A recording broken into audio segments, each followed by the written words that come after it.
Okay, we're going to go over the domain and range of a function, but we're also going to go over transformations. We'll start with that. So, what we got here, f at x, is essentially, like we said, we used to say is the y value of something. So, like we said, is the y of a function, or essentially like what the y would be if we're going to graph it. And what we have here, okay, this funny looking f stands for what the function is. So it really depends on what our function is. There are so many different types of functions, okay? And we're going to do a couple examples. One you would have touched on last year is a parabola. And it's usually written as f at x is equal to x squared, if you remember that, okay? Another option for a function could be f at x is equal to maybe the absolute value of x, okay? Or you could have f at x is equal to x, which is a linear equation. You could have f at x is the root of x. And what this is each of these, here's a squared, 1, this is absolute value, this is the root of something. These are all what the f is. Okay? So it doesn't actually matter what our type of function we have.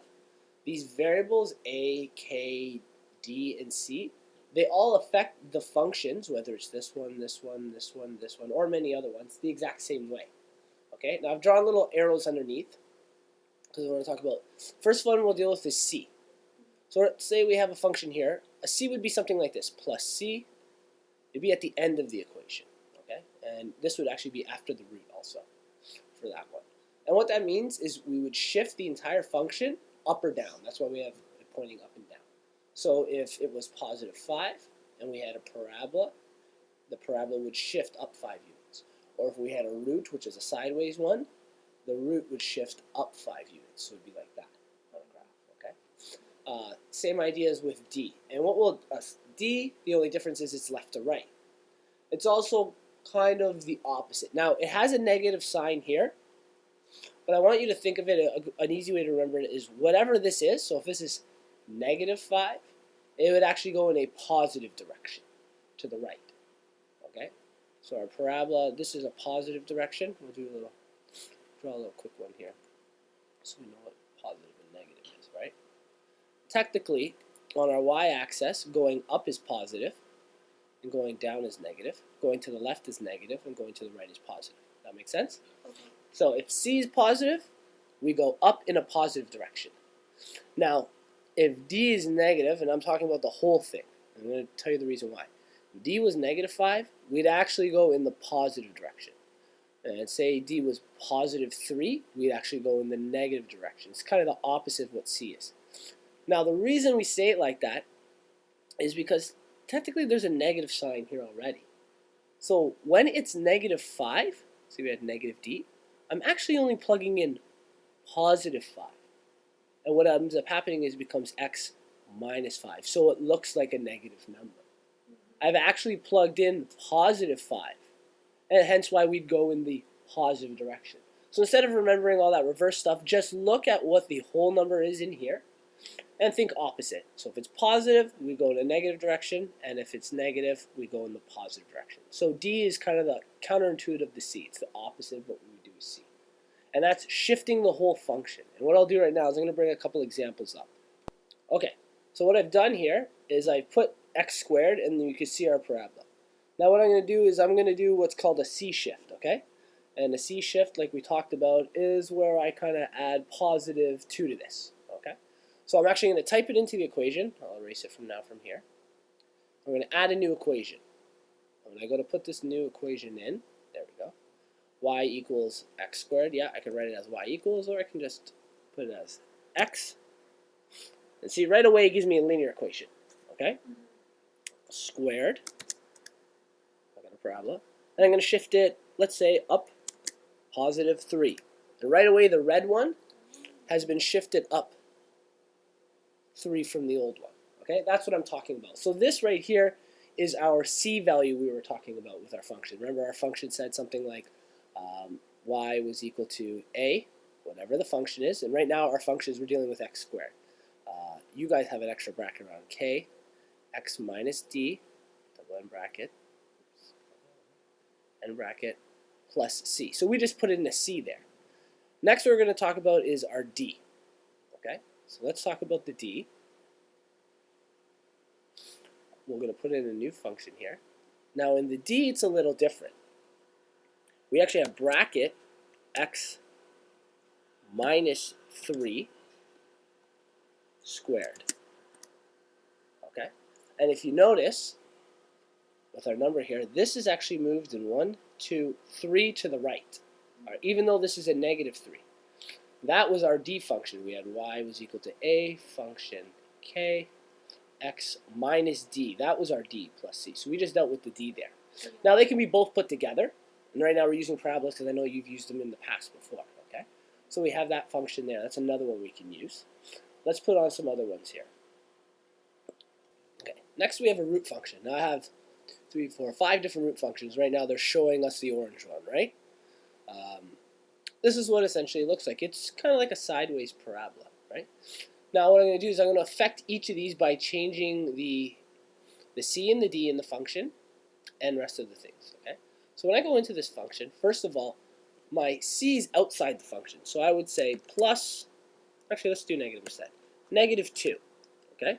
And right away what you're going to notice is this whole function, its starting point, has dropped down 2 units.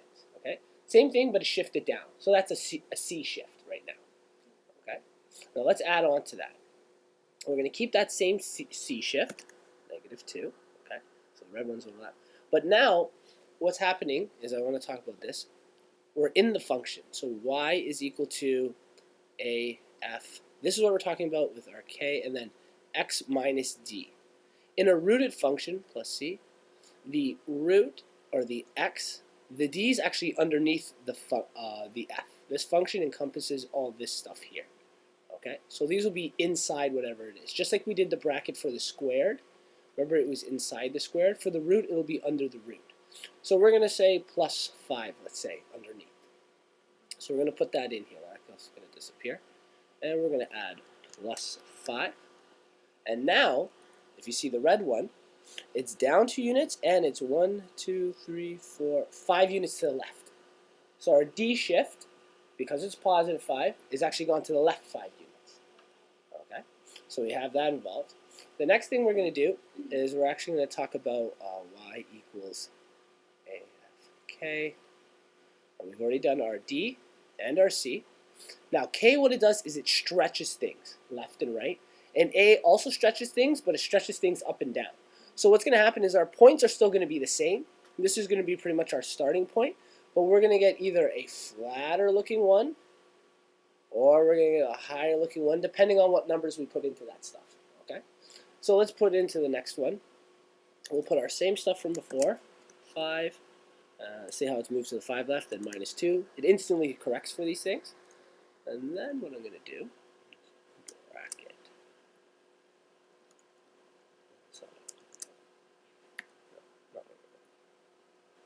I'm going to multiply this. So if I was to multiply underneath those brackets by 2, this would actually become 2x plus 10. Okay, if I'm distributing in a function, so it's something like, let's get this back here, 10. And you see it's at the same point. I'm going to tell you why. So see how I ended up at the same point, even though I changed this to 10? The reason for that is because the root was x plus 5. Now if I'm to multiply this function, remember, say that's in brackets, by 2. That's what our k is, okay? So we're talking about the f at x is equal to a f. And then our k is multiplied by x minus d, okay? So it's actually a distributive property. So the function is a square root. So I'm replacing that f with the square root. And my k, I've multiplied by both terms. So I've multiplied by the x and the 5. I bring the 2 in, and then end up with root 2 plus 10. So the plus 10 gets us right back to the same point, okay? But see the green one, it's been stretched, okay? See how it's changed the shape? Why would the 10 not change if the 2x change it? Say it again. Okay, so you're wondering why we're still at the same point when this number's 10 instead of 5, right? Let's change this number 10 back to 5.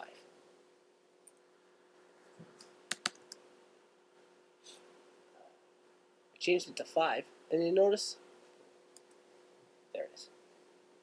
Did you notice it's actually here now? The point's different, which doesn't make sense, but it actually does. Let's think of this 2x plus 5. Remember when we do common factors? Okay. Our other one we had just talked about, we did 2x plus 10. The common factor here is 2. So I take 2 out, and I'm left with x plus 5, which was originally what we had.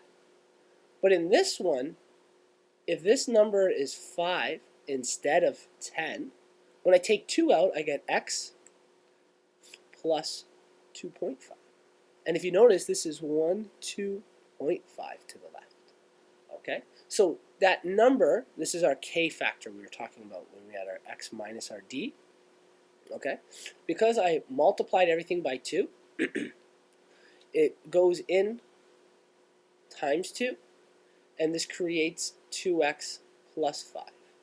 Where our old one was x plus 5, so we did 2 times x, 2 times 5, it becomes 2x times 10. That's where we would keep it at the same point. Okay? I know it's a little hard to see. The k value is a tough one to check out. Let's go to a, and then we'll jump back to it. So before we do jump ahead, again, I multiplied our k value, and remember I talked about d. If d was negative, it seemed to go in a positive direction, and if it was positive, it went in a negative direction.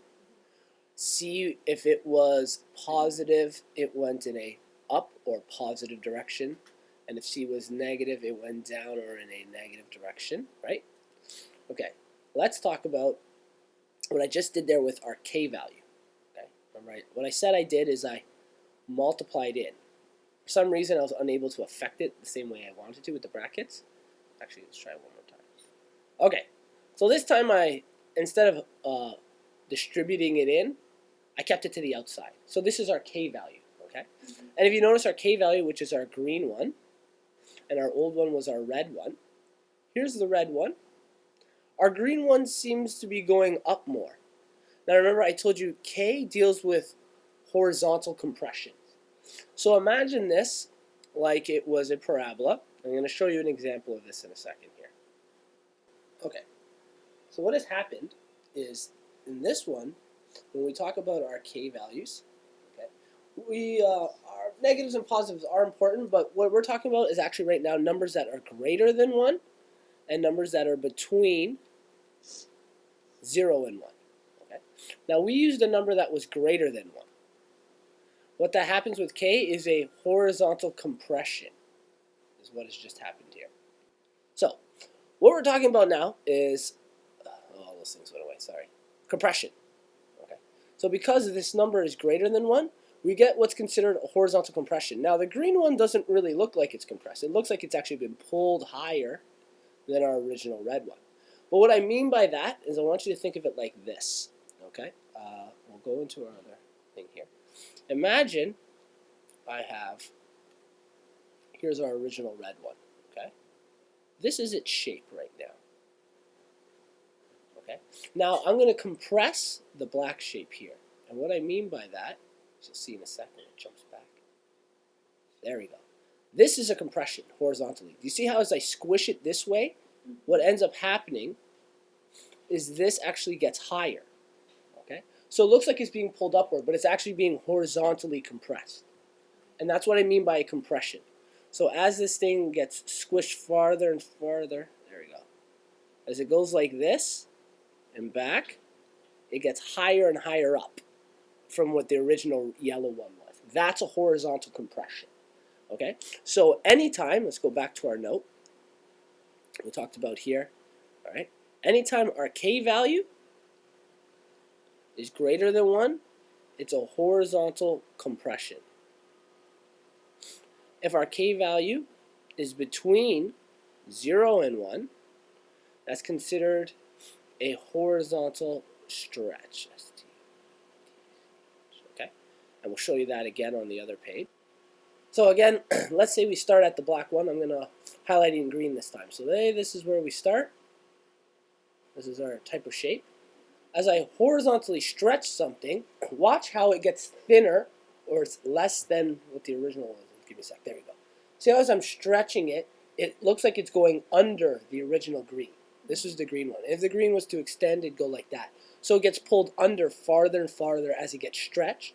And as it gets compressed, it goes higher above our original red one. So that's what we mean by horizontal compressions and stretches. Okay? So when our K values, this is what's important. When a K value is larger than 1, it's horizontally compressed. When it's between 1 and 0, it's stretched. Now, this is important. A, same idea, it just has to do with vertical. The only difference is, has an opposite effect. When A is greater than 2, it's, sorry, not 2, greater than 1, I don't know why I wrote that, it's vertically stretched. And when A is between 0 and 1, it's vertically compressed. So, first thing first, notice that K and A, depending what the numbers are, opposite ideas. Compression and stretched. Okay? Compression and stretched. So when the numbers are the same type of idea, they have opposite effects. Just like D and C kind of had opposite effects. So when it's underneath the function, okay, when it's underneath our function here, we have opposite of what we think. K and D affect things opposite of what we would think they would do, where C and A do what we would think they would do. As a number gets larger, you'd think it would stretch it, pull it up farther. And as it gets smaller, it compresses something. Okay? Just like with C, as it's positive, it goes up, negative, it goes down. Those ones make sense, A and C. K and D, same idea with the way they affect, it's just opposite of what we would think. Okay? And we'll talk about a stretch and a compression on the next page. Okay, so again, we have our parabola here. And I'll draw blue over the original. So here's our original. Now as A is greater than 1, so as the number gets greater and greater, and again, just bear with me until it starts to stretch. Give it a sec. Boom, there we go. See how it starts to get thinner and thinner from before? Okay? It gets thinner from what we had before, this compression. And the same idea is if it's below, so we'll go back to our original. So there we go. If it's below or between 0 and 1, what happens is it gets compressed. Give it a second. Click out. There we go. It gets wider and wider than before. Okay? So as A is between 0 and 1, okay? Our blue is our original. This becomes fatter and fatter. And if it's greater than 1, it actually goes thinner and thinner compared to our original one. Okay, so that's what A does in terms of compression. Okay, so opposite of ideas of what we had before. Okay, we're back here with these things. Okay, I'm going to go back to our original one. So I'm going to actually take a couple of these off so they don't confuse us. Okay, so let's talk about the pink one now. Now, we talked about our A, and again, what our A would do. Remember, if it was 3, see how it goes higher up, and say it was 3 in there, compared, it would, oh, sorry, that's not the idea that I wanted. There you go. There's our original. The purple one, or the pink one, whatever you call it, has been vertically stretched, okay, by a factor of 3. And if it's a number less than, so let's affect the blue one, let's say. So the 3 would be the A? Yeah, 3 would be the A in this case. Let's say we had a number less than 1, so we had 0.5. See how it gets compressed? It's been vertically compressed from the orange one, where the pink one's been vertically stretched. Okay, that's the difference of the two we have right now. Okay, now what's funny about this is K actually is going to do kind of the same thing, but in an opposite idea. So let's get rid of these guys again. Okay, so right now what we just did is I had an A less than 1, and you see how it compressed it, and our orange one is our original, and an A greater than 1, and it vertically stretched it. So I had to do was a vertical stretch to the pink, and blue was a compression. Now K, which would be under the brackets, remember we talked about, is a little different. Now if I put a number greater than 1, remember it does a horizontal compression, right? Opposite of what the A would do. But if you actually look, it looks like it's been vertically stretched. You see what happens here is your A and your K. Remember we said if A is greater than 1. If A is greater than 1, we get a up and down stretch. The the same effect actually happens when k is between 0 and 1, we get a horizontal compression. It's actually considered almost like the same effect.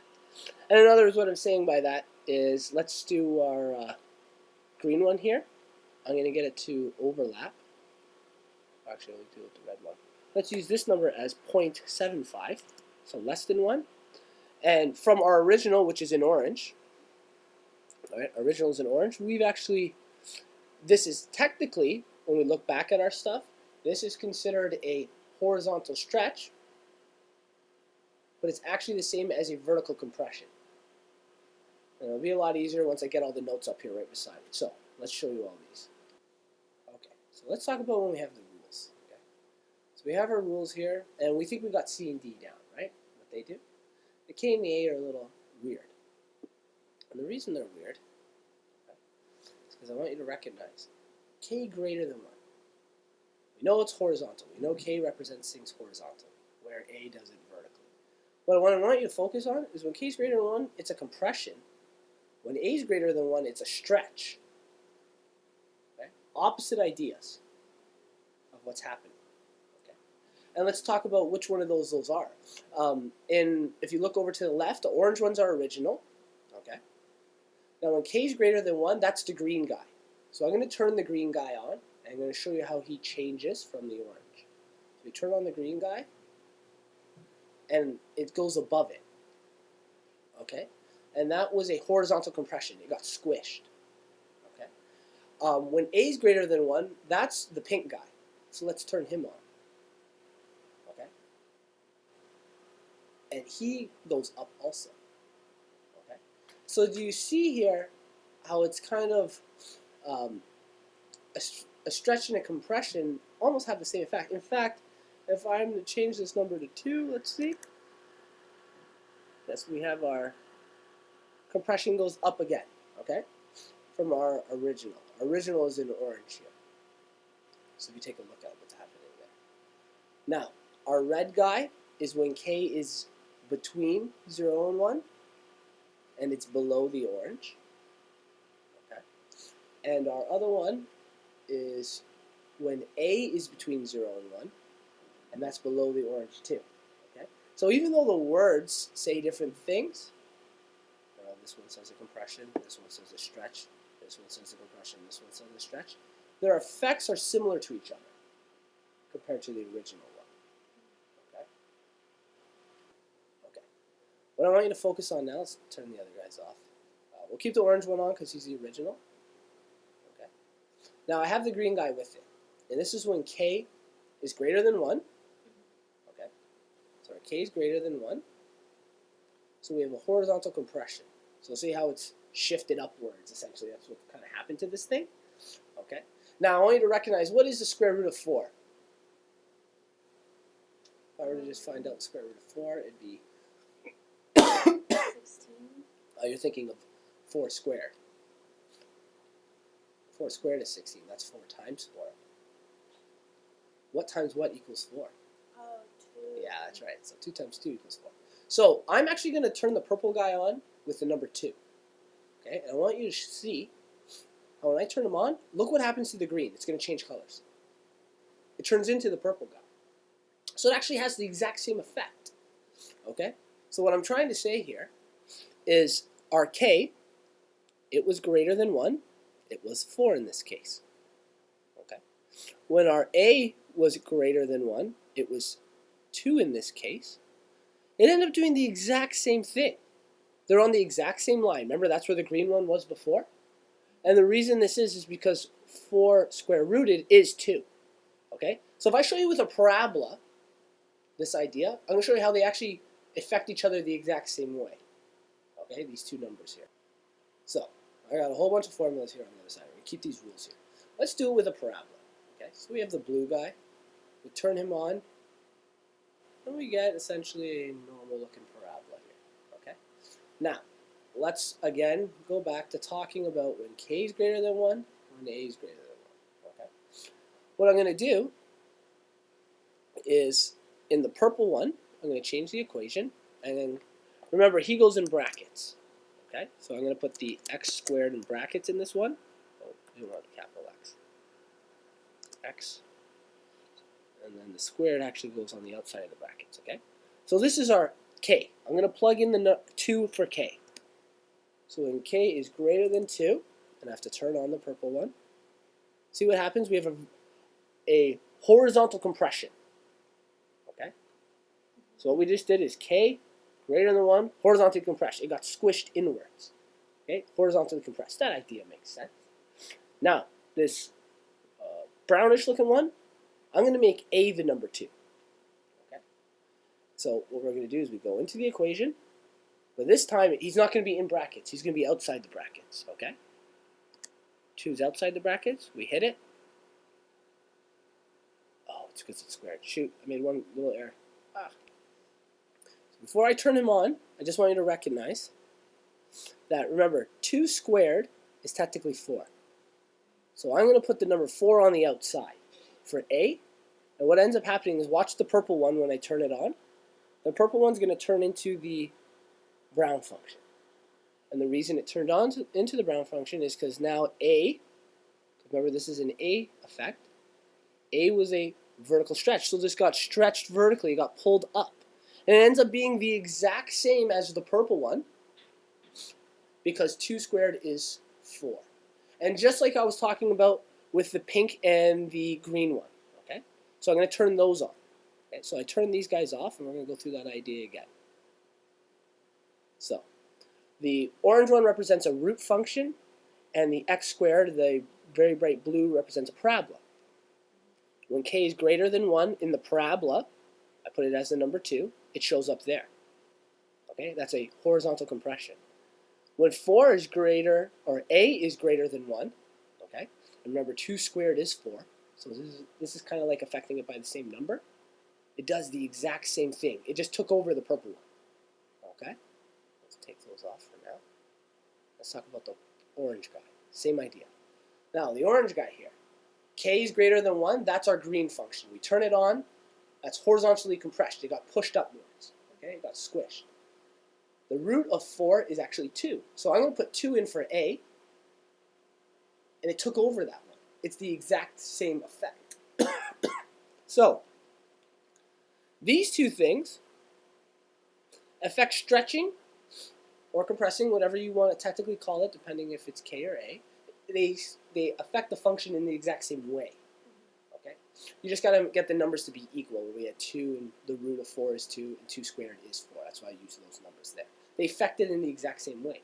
The same idea happens for, and let's turn these other guys off. Okay? When A and our root function is 0.5. Now I haven't done the same numbers here, okay? And actually, if you want, I can. Let's change this to 0.16 and 0.4. Okay? So these numbers will be the exact same, because the root of 0.16 is going to be 0.4. Okay? So here's our orange one. This is when K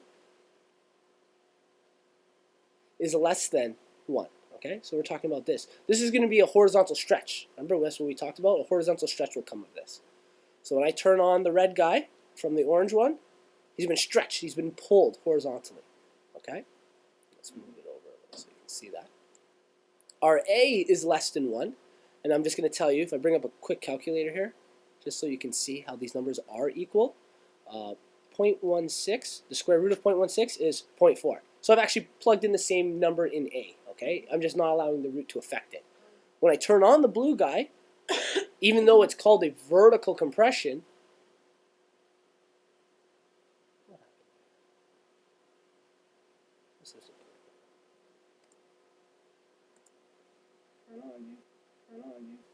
I'll quickly explain what I did wrong so you don't think there was a huge mistake.